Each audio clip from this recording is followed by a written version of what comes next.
오늘 본문에 놀라운 기적의 역사가 나타나고 있습니다. 성경은 미리 누가라는 저자가 2장 43절에서 사람마다 두려워하는데 사도들로 말미암아 기사와 표적이 많이 나타나니라고 기록해 놓고 있습니다. 사도행전에는 많은 기적들이 나타나는데 사도들을 통해서 처음으로 기적이 행해진 사건이 바로 오늘 본문입니다.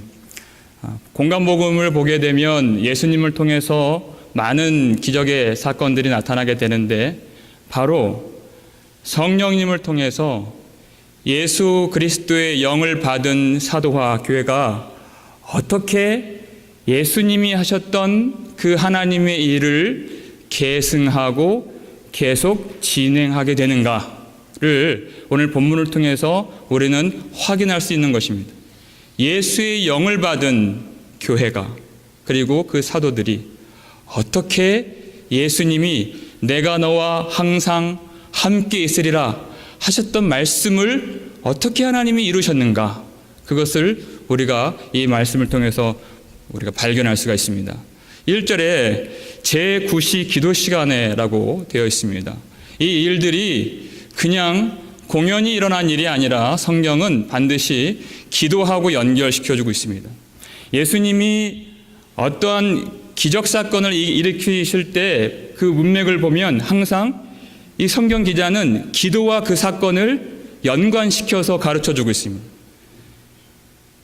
바로 하나님의 역사와 하나님의 나라의 일은 기도를 통해서 일어난다는 것을 우리에게 가르쳐주고 있는 것입니다. 그래서 이 사도행전을 보면 초대교회 성도들이 오로지 기도에 힘쓰니라, 오로지 기도에 힘쓰더라, 그렇게 여러 번 반복해서 서술하고 있죠. 그 기도하는 것 자체가 바로 하나님의 역사이고 그 기도를 통해서 하나님은 하나님이 하실 일들을 능력 있게 이루어 나가신다는 것입니다. 놀라운 영광을 하나님이 보도록 하실 때에는 그 전에 반드시 교회로 하여금 기도케 하시는 은혜를 주신다는 것입니다. 기도에 힘쓰더라, 헌신한다는 말이었죠. 우리에게 주신 힘은 다른 데 쓰여지도록 주신 힘이 아니라 반드시 기도하는 데 쓰도록 주신 힘인 줄을 믿습니다. 오늘 이 밤에 하나님께서 우리 속에 그 기도에 대한 소원을 주시고 힘을 주시고 기도케 하시는 복된 밤이 되기를 주의 이름으로 축원합니다. 제9시 기도 시간에 그랬습니다. 특별한 정해진 기도 시간을 보여주고 있습니다. 당시 유대인들은 경건한 유대인들은 하루에 3차례 성전에 가서 기도를 했습니다. 9시라고 하는 것은 지금으로 말하면 오후 3시를 이야기하는데 오전 9시, 그다음에 12시, 오후 3시 이렇게 3차례 성전에 가서 기도를 했습니다. 그리고 마지막 제사가 드려지는 시간에 맞추어서 사람들은 그때 기도를 했습니다. 그런데 여러분, 복음서를 보게 되면 예수님께서 밤이 새도록 기도하셨고 새벽 미명에 기도하셨고 무시로, 그러니까 예수님은 쉼과 기도와 사역을 따로 구분하지 않으셨습니다. 동일하게 여기셨습니다. 기도하시며 쉬시고 한적한 곳에서 기도하시고 그리고 사람들이 오면 사역하시고 이렇게 하셨습니다. 이 예수의 영을 받은 교회가 나는 예수의 영이 있고 성령을 받아 예수님처럼 무시로 항상 어디서나 기도할 수 있다 하여서 성전에 가는 것을 꺼리지 않았다는 것입니다. 이 성전에 가서 이들이 제9시 유대인들이 기도하는 그 시간에 맞추어서 기도하러 갔다는 것입니다. 여러분, 이것이 참 놀라운 사건입니다. 그저 한 사람이 안진뱅이가 기적적으로 일어난 사건만이 아니라 이 이야기를 이어지는 이야기들을 보게 되면 그 한 사람이 예수 믿고 고침 받는 것도 참 놀라운 일이죠. 그렇지만 4장까지 보게 되면 이 사건을 발단으로 해서 남자만 예루살렘 성에 있는 5,000명이라는 사람이 예수를 믿게 되는 그 일에 대한 실마리를 제공하는 사건인 것입니다. 이들이 자유가 있다고 해서 굳이 이제는 성전 가지 않아도 돼 하지 않고 성전에 갔던 이유는 이때 당시 물론 신약적 새 언약의 그 성전이라는 개념이 아직 완벽하게 자리 잡히지 않았던 이유도 있지만 지금 성경이 기록되고 있는 그런 시점이라서 아직 정립되지 않은 개념 때문에 그럴 수도 있겠지만 더 중요한 이유는 뭐냐면 그 옛 성전에 사로잡힌 수많은 사람들이 거기에 머물러 있었기 때문에 그런 것입니다. 하나님은 그곳에 보내신 것입니다. 맞습니다. 성전이라는 것은 하나님을 만나서 교통할 수 있는 전인 것입니다. 건물을 말하는 것이 아니라 예수 그리스도께서 이제 참 성전이 되셨기 때문에 주의 영을 받은 그리스도인들은 언제나 예수의 이름으로 기도하며 하나님을 배울 수 있습니다. 그렇다고 해서 이 사람들은 옛 성전을 버리지 않았다는 것입니다.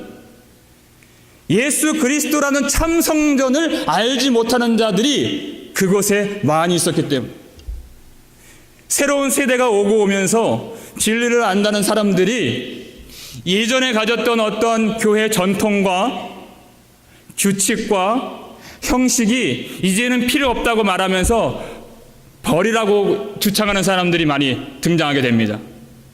그러면서 이 모임도 헌신도 열심히 행하는 것도 그것도 다 의미 없다고 말하는 그런 부류의 사람들이 있는데 그거를 자유라고 말하지만 사실상 그것은 방종에 가까운 것이죠.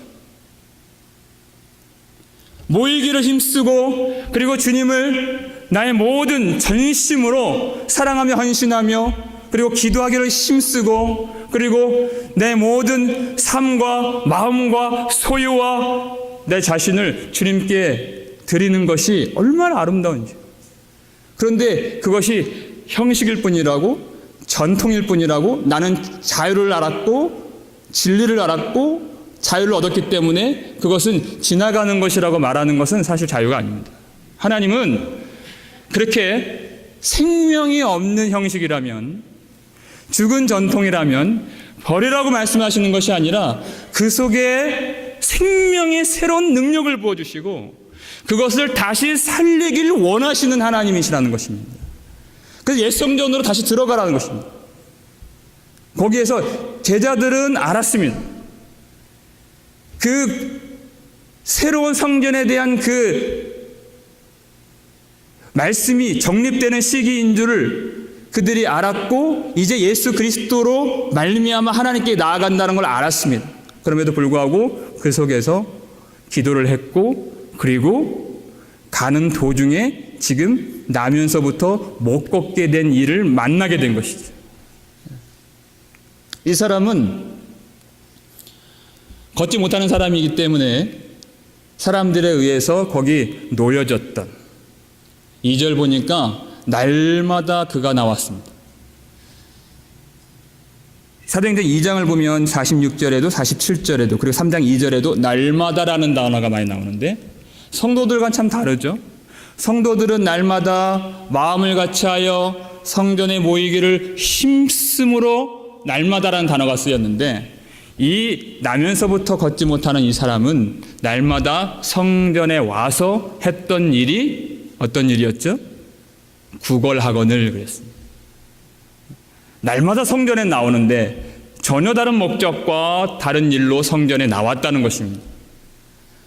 그런데 그가 놓여진 곳이 미문이라고 기록되어 있는 그 문은 그 요세푸스라고 하는 그 역사가의 그 글에 의하면 높이가 약 한 23m 정도 되는 큰 성전 둘레에는 10개의 문이 있는데 그 중에서 가장 큰 문이 미문입니다. 황동과 은과 금으로 아주 멋있게 치장한 그리고 이중문으로 되어 있는 참 웅장하고 장엄하기 그지없는 그 문이 바로 미문인 것입니다. 그 문 앞에 날마다 두어진, 혼자 걷지 못하여서 놓여진 자가 바로 이 사람이었습니다.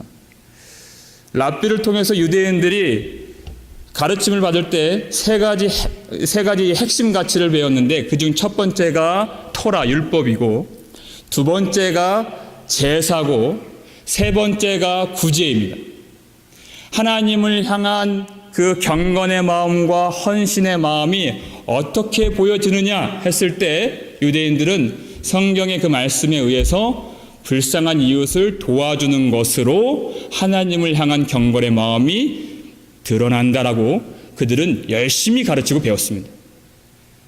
그래서 하나님을 예배하러 나오는 사람들이 그 거린을 보고서, 그 장애인을 보고서 그냥 지나칠 수 없었겠죠. 그가 날마다 거기에 나왔던 것은 많건 작건 그가 40년간 먹고 살 수 있을 정도의 어느 정도의 수입은 보장됐던 직업이었고 자리였다는 것입니다. 성전 미문 앞에서 성전에 들어가지도 못하고 성전이 무엇인지도 알려하지 않고, 그리고 그 성전에서 찬미하고, 그리고 참 성전의 기능과 그 의미와 뜻을 발견하지 못한 채 날마다 성전에 나아가서 사람들 지나가는 그 자리에서 구걸하기만 했던 그 사람이 바로 이 나면서부터 못 걷게 된 이 장애인 거린입니다. 그 썩어질 얼마 안 되는 그 돈을 그가 항상 벌었겠죠. 그는 그것으로 그저 만족했다는 것입니다. 빌립보서 4장 11절, 12절, 13절 보면 나는 어떤 형편에도 자족하기를 배웠노니 사도 바울이 말하죠. 내가 비천에도 처할 줄 알고 풍부에도 처할 줄 알고 모든 일에 배부름과 배고픔과 풍부와 곰핍에도 처할 줄 아는 일체의 비결을 배웠다 말하고 있습니다.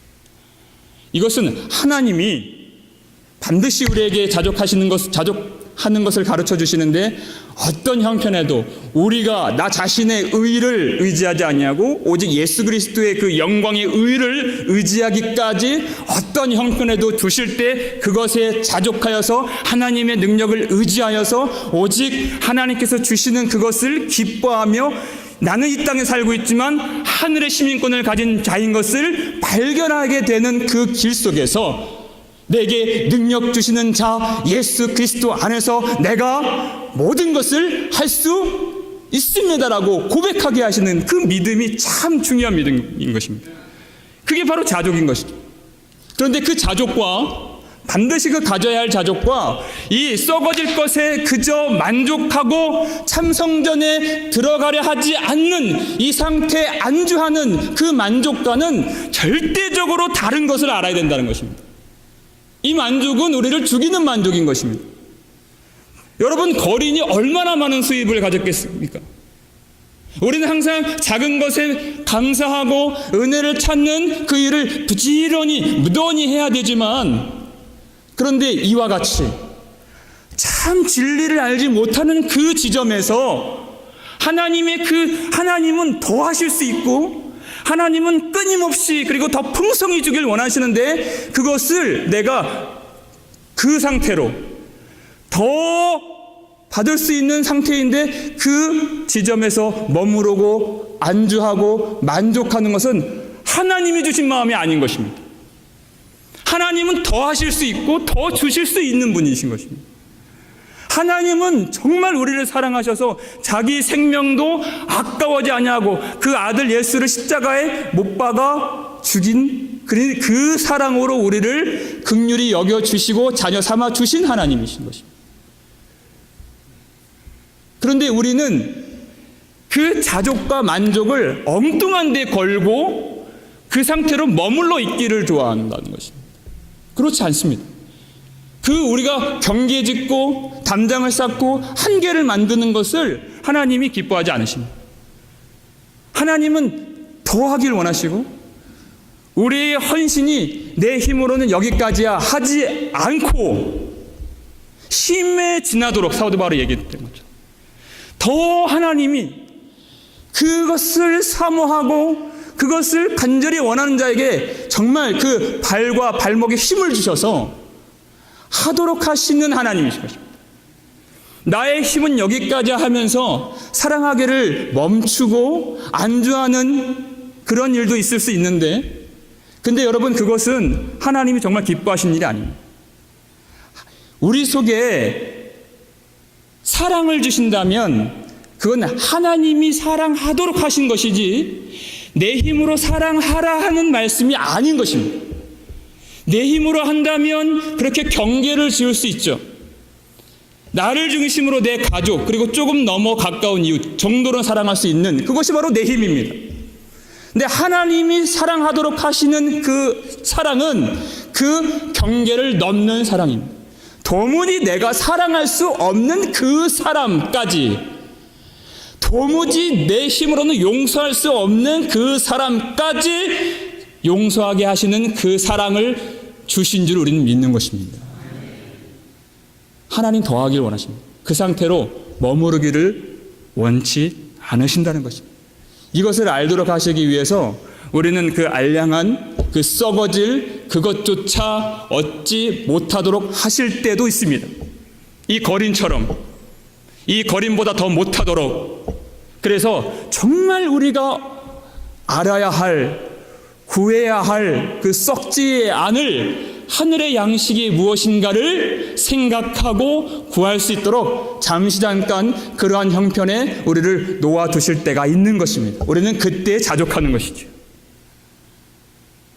그런데 이 사람은 성령을 받은 베드로와 요한이 지나가는 그 길목에서도 그들이 혹 가진 돈을 줄까 해서 구걸했다고 얘기를 하고 있습니다.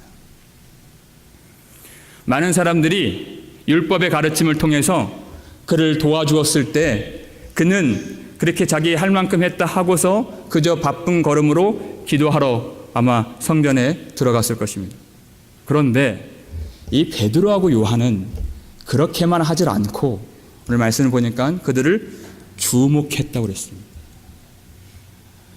누가 이렇게 적선을 할 때 그렇게 좀처럼 하지 않는 일이죠. 주목하면서 바라봤다는 것입니다.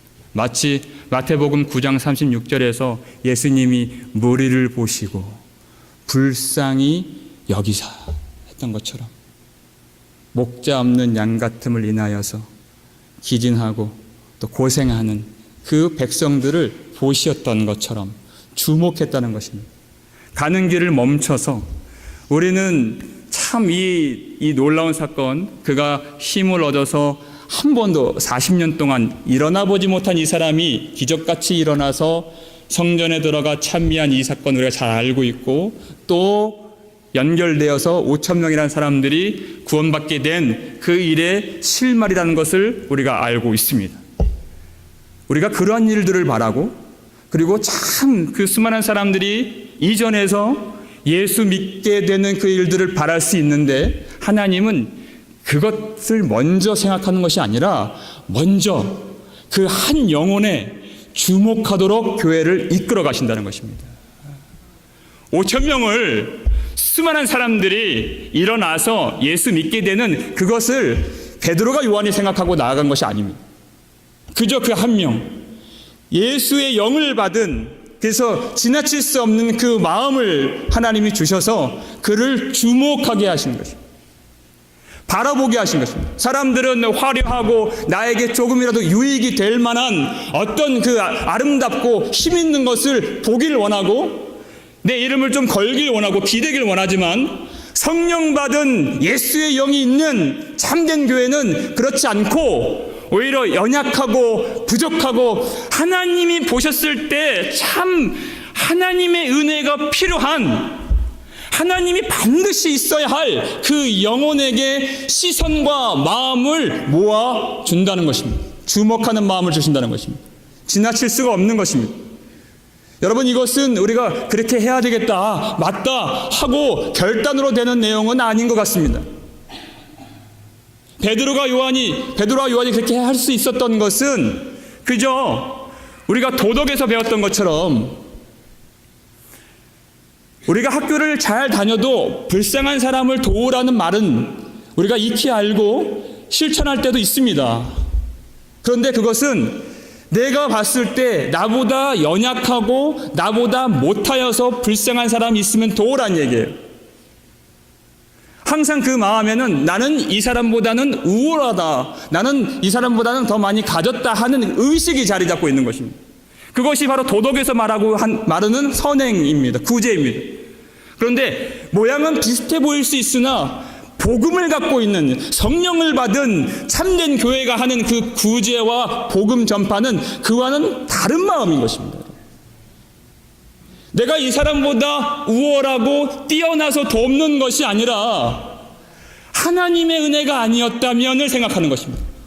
내게 주신 은혜가 무엇인가를 더듬어 생각하는 것입니다. 그 사람의 가련하고 불쌍한 모습을 보면서 저 사람과 내가 다르지 않구나.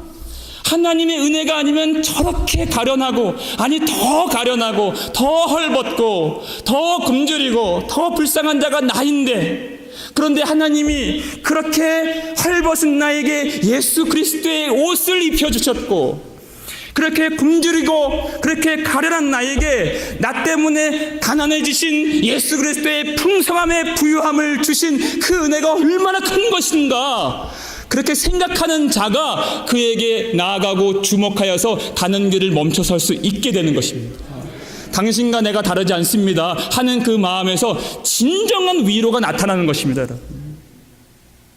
예수님이 그렇게 우리에게 하셨던 것처럼 하나님이 우리의 죄를 용서하셨을 때에는 하나님이 전능하시기 때문에 신적인 권위로 죄 없이 하라 하시지 않았습니다.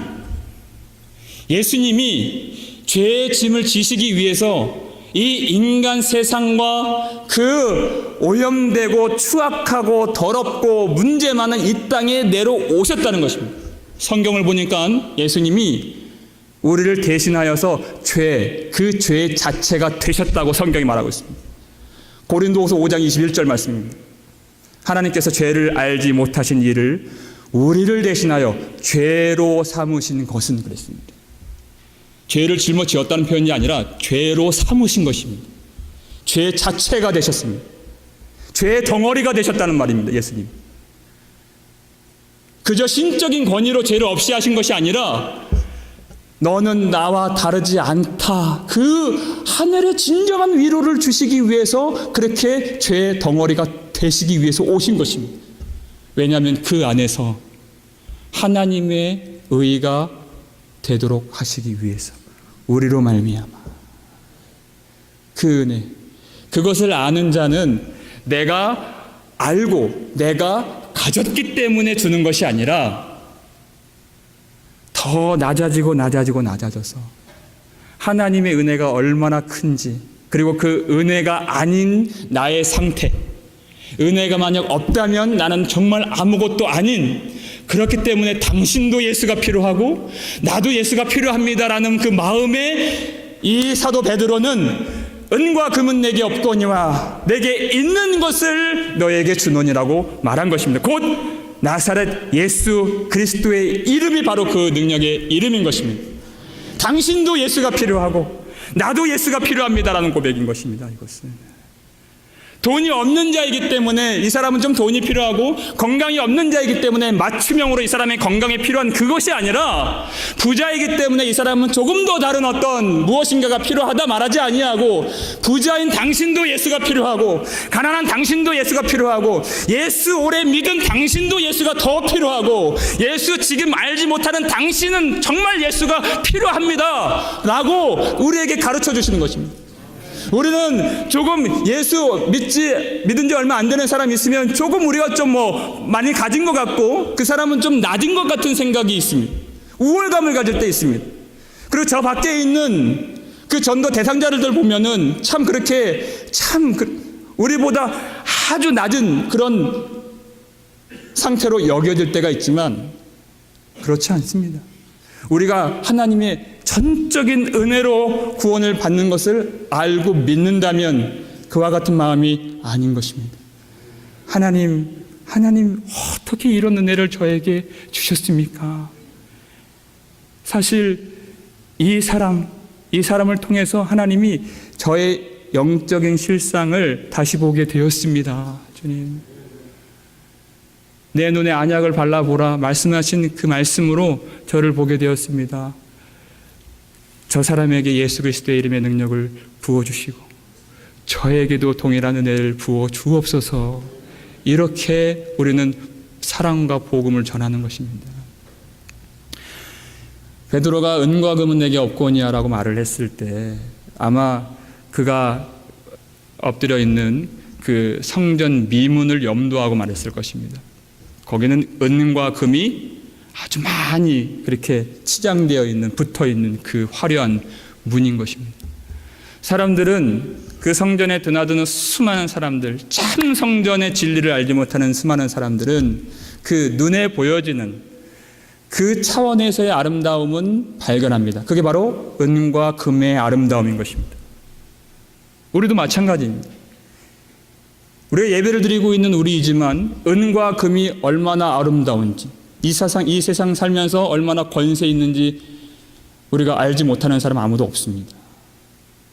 이 한 세상 살아갈 때 참 그것이 없어서 눈물 질 때가 많았고 답답할 때가 많았고 은과 금 때문에, 돈 때문에 웃을 때도 있고 울 때도 있고, 그렇죠? 그게 바로 우리가 알고 있는 그 은과 금의 아름다움인 것입니다.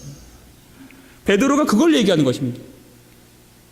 수많은 사람들이 그 미문을 통해서, 아름다운 문을 통해서 그 성전에 들어가지만 그것을 볼 수는 있지만, 근데 참된, 진정한, 그리고 영원한, 진실된 그 아름다움을 왜 보지 못합니까? 라고 얘기하는 것입니다. 왜 예수 그리스도의 아름다움을 보지 못합니까? 그래서 나사렛 예수 그리스도라고 말하는 것입니다. 요한복음 1장을 보면 나다나엘의 말을 통해서 나사렛이 어떤 동네인지 우리가 잘 알고 있죠. 어떻게 나사렛에서 무슨 선한 것이 날 수 있겠느냐라고 말하는 나사렛. 어떤 아름다움이나 선한 것이 등장할 수 없는 그 동네, 그와 같은 예수님의 생애라는 것입니다. 흠모할 아름다운 것이 전혀 없는 예수님의 인생, 그 정점이 바로 십자가에서 나타나죠. 우리는 힘있고 돈 있고 좀 잘 나가는 사람 편에 서길 원하지, 범죄자요, 사형수요, 그렇게 십자가에서 죽임당한 그런 사람 내가 안다고 자랑할 사람이 누가 있겠습니까? 그 십자가를, 그 예수를 알고 내가 믿고 따르는 제자라고 누가 고백을 하겠습니까? 검과 몽치를 들고 예수님 기도하시는 그 산에 사람들이 잡으러 왔을 때 제자들이 다 도망갔더라 성경이 말하고 있습니다. 내가 죽을지언정 예수를 절대 버리지 않겠습니다 말했던 베드로도 대제사장 뜰에서 예수님이 문초를 당하시고 사람들이 예수님을 주먹으로 손바닥으로 때리고 침뱉고 하는 그 장면을 베드로가 보았죠. 그리고 모른다고 부인을 했습니다. 그게 바로 나사렛 예수 그리스도. 못 봤다는 거예요. 베드로 자신도 그 눈에 보여지는 아름다움, 그 눈에 보여지는 생명, 눈에 보여지는 그 힘은 보았지만 정말 하나님이 우리를 살리시기 위해 내려주신 성육하신 예수 그리스도의 아름다움을 볼 자가 과연 누구이냐라고. 그런데 베드로가, 그리고 그 120문도의 성도들이 성령이 충만함을 받은 그 이후에는 전혀 다른 고백이 나타나게 된 것입니다. 은과 금은 내게 없거니와 내게 있는 그것, 바로 이것, 예수 그리스도의 이름, 가장 고상하고 가장 아름답고 가장 권세 있는 이름, 그 예수 그리스도의 이름을 주는 것입니다. 그 이름밖에는 없다는 것입니다. 바로 성령께서 그 진리를 통달하게 하시고 성령께서 깨닫게 하시면, 우리가 앉은 자리에서 이 말씀을 읽을 때 잘 알지 못하는 말씀일 수 있지만 성령께서는 이 말씀이 어떤 말씀인지, 구약의 모든 제사와 모든 제물과 모든 율법과 규례와 명령과 성막과 성전과 그 모든 성소와 이스라엘의 모든 실패한 역사와 하나님의 회복하시는 역사가 예수 그리스도 한 분만을 가르치고 있다는 것을 우리로 성령께서 깨닫게 해주신다는 것입니다. 그래서 우리에게 성령을 주시는 것입니다. 말씀을 한번 찾아보겠습니다. 바로 다음 장에 보면, 넘기시면 3장 18절 3장 18절에서 21절까지 말씀입니다. 3장 18절, 21절 말씀 함께 읽습니다. 그러나 하나님이 모든 선지자의 입을 통하여 자기의 그리스도께서 고난받으실 일을 미리 알게 하신 것을 이와 같이 이루셨느니라. 그러므로 너희가 회개하고 돌이켜 너희 죄 없이함을 받으라. 이같이 하면 새롭게 되는 날이 주 앞으로부터 이를 것이요 또 주께서 너희를 위하여 예정하신 그리스도 곧 예수를 보내시리니 하나님이 영원전부터 거룩한 선지자들의 입을 통하여 말씀하신 바 만물을 회복하실 때까지는 하늘이 마땅히 그를 받아두리라. 아멘. 했습니다. 베드로가 성령을 통해서 깨닫게 된 것은 바로 예수께서 하나님의 아들이라는 것입니다. 하나님이 약속하신 그 메시아라는 것입니다. 우리의 눈에 보이기에는 참 비참하고 흠모할 아름다움이 전혀 없는 그런 예수이지만 성령께서는 오직 그 예수 그리스도 안에 있는 그 영원한 진실한 진정한 아름다움을 보게 만들어 주신다는 것입니다.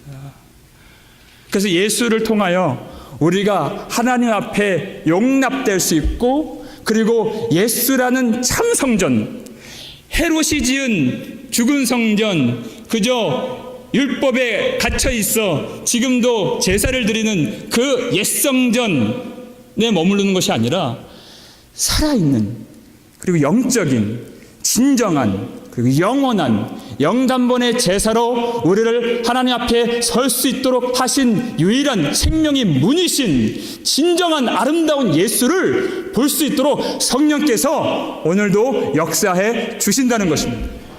그것은 사람의 지식으로 알 수 있는 것이 아닙니다. 이 나면서부터 걷지 못했던 이 거리는 끝까지 그가 어떤 문제, 어떤 형편, 어떠한 지금 무엇이 필요한지를 알지 못했던 사람인 것입니다. 그런데 7절 보면 3장 7절입니다.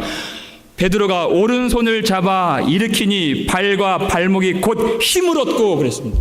예수 그리스도를 의지하고 일어나 걸어갔을 때 즉시로 그가 일어날 수 있던 것은 바로 성령을 받은, 그 안에 성령이 내주하시고 함께 하시는 베드로를 통하여서, 그러니까 예수님께서 그의 오른손을 잡아주셔서 일으켜 세워주셨을 때 그가 예수를 믿고 그 앉은 자리에서 일어날 수 있게 되었다는 것입니다. 예수를 믿는 것조차도 하나님이 역사하셔서 하나님이 도와주셔서 되었던 것입니다. 오른손을 잡아 일으켜 주셨다는 것은 특별한 용어입니다. 사도행전 2장 33절을 보게 되면 하나님이 오른손으로 예수를 높이심에 그랬습니다. 이 오른손으로, 이 말은 오른편이라는 뜻입니다. 예수 그리스도는 지금도 보좌 우편에 계신다는 그 말씀인 것입니다. 오른편, 오른손이라고 하는 이 신약의 용어는 부활의 권능을 이야기하는 것입니다. 그 예수께서 우리 대신 죄가 되시고 우리로 하여금 하나님 앞에서 예수 그리스도 안에서 하나님의 의가 되도록 하시기 위해서 죽으시고 죽은 자 가운데서 부활하신 그 능력으로 예수님이 잡아주셨을 때 예수를 비로소 믿을 수 있고 의지할 수 있고 사랑할 수 있는 우리가 된다는 것입니다. 우리는 아직도 우리에게 정말 무엇이 필요한지 알지 못할 수도 있습니다. 성전 앞에서, 그 아름다운 문 앞에서 구걸했던 그 나면서부터 안진뱅이였던 이 사람은 지금 이 옛성전에서 참성전의 그 진리를 알지 못하는 모든 사람들을 대표하여 이 자리에 앉아 있는 것입니다. 걷지 못하는 것입니다. 성전에는 있지만 걷고 뛰고 찬송하지 못하는 그런 상태를 이야기하는 것입니다. 성령께서는 지금 우리 예배드리고 정말 예수의 은혜가 있기를 간절히 원하면서 지금도 주님, 그렇습니다. 주님께서 나를 더 일으켜 세워주시고 주님이 아십니다. 내가 온전히 예수님 없이 설 수 없는 자임을 주님이 아십니다. 고백하는 자들에게 참된 하늘의 은혜를 부어주시는 하나님이신 줄을 믿습니다. 우리 기도가 연약해지고 회개가 무뎌지고 헌신이 망가진 그런 분들 있을 수 있습니다. 하나님이 그런데 그런 우리가 예상하고 기대했던 우리 마음보다 먼저 오셔서 주목하여 이 자리를 바라보신다는 것입니다. 우리의 연약함을 하나님이 아십니다. 사람처럼 그 화려하고 크고 높은 것을 바라보시는 것이 아니라 연약할수록 더욱 귀히 여기시고 불쌍히 여기시고 우리가 아는 그 지점보다 훨씬 탁월하고 영원한 것을 주시기 위해서 이 자리에 계시는 하나님을 의지하실 수 있길 바랍니다. 구하시고 찾고 두드리실 수 있길 바랍니다. 주님은 우리가 기대하고 예상하는 더 큰 것을 예비해 놓으셨습니다. 그 일을 위해서 주목하시기 위해서 그리고 베풀어 주시기 위해서 예수님이 이미 십자가 위에서 다 이루셨습니다. 우리의 기도를 다시 발과 발목에 힘을 주셔서 이렇게 세워주시고 우리의 헌신과 우리의 사랑이 더욱더 주님을 향해 타오를 수 있도록 이 정도면 됐다 하지 아니하고 주님이 우리 안에 거하시는 그 주님의 갈망으로 그 주님의 사랑으로 끝이 없으신 영원하신 그 마음으로 더 갈급해하는 마음을 주시고 진실한 마음으로 형제 자매와 교회를 더욱 사랑하게 하시며 하나님 앞에 정말 주님이 없이는 저는 아무것도 아닙니다 라는 진실한 회개의 고백으로 주 앞에 설 수 있도록 우리 앞에 오셔서 주목하시고 우리가 바란 그 이상의 것을 내려주시는 그 하나님을 오늘 기도하는 가운데 진실하게 경험하실 수 있는 저와 여러분 되시기를 주의 이름으로 축원합니다. 참으로 아름다우신 예수 그리스도 그 문 안에 들어가 하나님을 힘입어 걷기도 하고 뛰기도 하며 하나님을 찬송하실 수 있는 저와 여러분 되기를 주의 이름으로 축원합니다. 기도하겠습니다. 아버지 하나님 감사를 드립니다. 아버지 하나님 오늘 우리가 다 됐다고 생각하지 아니하고 주님 앞에 나면서부터 못 걷게 된 그 스스로의 힘으로는 성전에 들어갈 수 없고 스스로의 힘으로는 예수를 알 수 없는 저희들임을 고백할 때 하나님께서 우리에게 풍성한 은혜를 내려주시고 이미 예수 그리스도 십자가 위에서 예배해 놓으신 줄을 믿습니다. 그 하나님을 의지하고 믿을 힘까지도 하나님이 오른손을 잡아 일으키시는 부활의 권능으로 내려주실 줄 믿습니다. 우리에게 믿음을 강건하게 붙잡아 주옵시고 우리의 헌신과 찬송과 예배와 사랑과 기도 가운데 발과 발목에 힘을 얻고 주 앞에 나아갈 수 있도록 연약한 부분 다스려 주시고 육신과 영혼 전 인격을 치료하시는 하나님을 만날 수 있도록 도와주시옵소서. 우리가 보지 못하는 그 놀라운 하나님의 영광을 이 밤에 볼 수 있도록 우리가 예상하지도 못했던 놀라운 일들을 기도 가운데 경험할 수 있도록 우리를 새롭게 하여 주옵시고 눈으로 볼 수 없는 성령으로만 발견케 되는 그 예수 그리스도의 영광의 아름다움, 복음의 진리의 아름다움을 이 밤에 성령을 통하여 기도하는 가운데 발견하여 그 참된 성전 예수 안에서 걷기도 하며 뛰기도 하며 주님을 찬송하는 복된 밤이 될 수 있도록 우리 모두를 살게 하시고 그 생명 풍성히 누릴 수 있도록 도와주시옵소서. 감사를 드렸고 우리 구속하신 예수 그리스도 이름으로 간절히 기도드리옵나이다. 아멘.